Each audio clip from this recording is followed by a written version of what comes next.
আমার বোন তার ছোট্ট মেয়েটাকে 3 দিনের জন্য আমার কাছে রেখে গেল। যাওয়ার সময় শুধু বলেছিল ওর জন্য কিছু কার্টুন চালিয়ে দিস, হালকা পাতলা খেতে দিবি আর একটু খেয়াল রাখিস। কিন্তু প্রথম রাতেই যখন গরম ভাত, গরুর মাংস আর সবজি দিয়ে ওর সামনে প্লেটটা রাখলাম, মেয়েটা কাঁপতে কাঁপতে আমার দিকে তাকিয়ে বলল, মামা আমি কি আজকে এসব খেতে পারবো? আমার নাম রাশেদ, আমি ঢাকায় থাকি। ঘটনাটা কয়েক মাস আগের। সেদিন দুপুরে আমার বড় বোন সাবিহা ফোন করেছিল, বলল জরুরি কাজে চট্টগ্রাম যেতে হবে। 3 দিনের জন্য তার মেয়ে রিমিকে আমার কাছে রেখে যেতে চাই। 3 দিনেরই তো ব্যাপার, চোখের পলকেই কেটে যাবে। ফোনে খুব স্বাভাবিক শোনাচ্ছিল ওকে। তারপর ও বলল, ওকে বেশি জাঙ্ক ফুড খেতে দিস না আর একটু খেয়াল রাখিস। আমিও রাজি হয়ে গেলাম। বিকালের দিকে সাবিহা রিমিকে নিয়ে বাসায় এলো।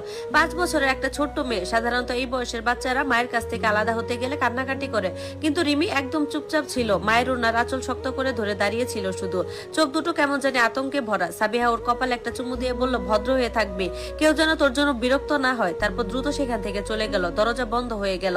আমি খেয়াল করলাম রিমি অনেকক্ষণ দরজার দিকে তাকিয়ে রইল, যেন সে বুঝতে চেষ্টা করছে মা সত্যি চলে গেছে কিনা। আমি হাসি মুখে বললাম, চলো আমরা কার্টুন দেখি। ও আস্তে করে মাথা নেড়ে সম্মতি দিল, কিন্তু সোফার দিকে যেতে যেতে থেমে গেল। ছোট্ট গলায় বলল, মামা এখানে বসতে পারি? প্রশ্নটা শুনে আমি একটু অবাক হলাম আর বললাম, অবশ্যই পারো, এটা তোমারও বাসা। ও কিছু বলল না, সোফার একদম কোনায় গিয়ে বসলো, পিঠ সোজা, 2 হাত হাঁটুর উপর, যেন কোনো স্কুলের পরীক্ষার হলে বসে আছে। আমি ওর জন্য রং পেন্সিল বের করলাম আর ওকে রং করতে দিলাম।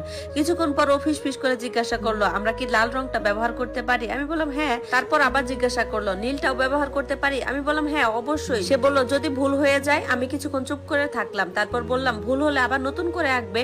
রিমি এমন ভাবে আমার দিকে তাকালো যেন আমি পৃথিবীর সবচেয়ে অদ্ভুত কথা বলেছি। সারাদিন ওর আচরণ আমাকে অবাক করেছে। পানি খাওয়ার আগে অনুমতি, বাথরুমে যাওয়ার আগে অনুমতি, দৌড়ানোর আগে অনুমতি, এমনকি একটা কুশন হাতে নেওয়ার আগে অনুমতি। প্রথমে ভেবেছিলাম নতুন জায়গায় এসে সংকোচ করেছে, হয়তো মাকে মিস করছে, কিন্তু রাতের খাবারের সময় বুঝলাম ব্যাপারটা এর চেয়ে অনেক গভীর। সেদিন রাতে আমি ভাত, গরুর মাংস আর মিক্স সবজি রান্না করেছিলাম। পুরো ঘরে খাবারের সুগন্ধ ছড়িয়েছিল। রিমির সামনে ছোট্ট একটা প্লেট সাজিয়ে দিলাম, কিন্তু ও চুপচাপ বসে রইল, মুখ নিচু করে খাবারের দিকে তাকিয়ে আছে, অথচ খাচ্ছে না। আমি বললাম, খেয়ে ফেলো মা, ঠান্ডা হয়ে যাবে। ও নড়লো না, বরং শরীরটা আরো শক্ত হয়ে গেল। আমি নরম গলায় জিজ্ঞাসা করলাম, খিদে পাইনি তোমার? ও মাথা নিচু রেখে বলল, আজকে কি আমি খেতে পারবো?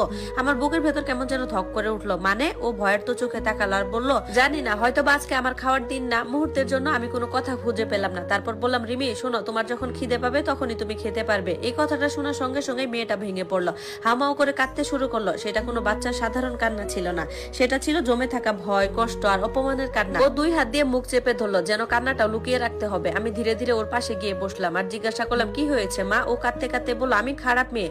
আমি আবার জিজ্ঞাসা করলাম, কে বলেছে? সে বলল, আমি ভুল করেছি। কি ভুল? অনেকক্ষণ চুপ থাকার পর সে ফিস করে বলল, আমার খিদে পেয়েছিল। আমার শরীরটা ঠান্ডা হয়ে গেল।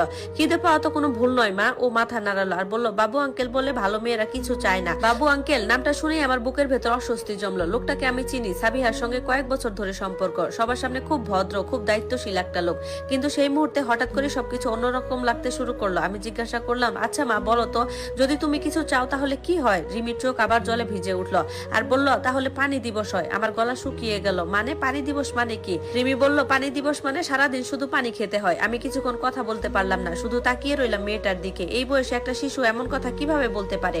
আমি প্লেটটা ওর দিকে এগিয়ে দিলাম আর বললাম, খাও মা, যত খুশি তুমি খাও। রিমি কাপা হাতে চামচ ধরলো, প্রথম লোকমা, তারপর দ্বিতীয়টা, তারপর হঠাৎ করে দ্রুত খেতে শুরু করলো, এত দ্রুত যেন কেউ এসে যে কোনো মুহূর্তে ওর প্লেটটা কেড়ে নেবে। আমি বললাম, আস্তে খাও মা, কিন্তু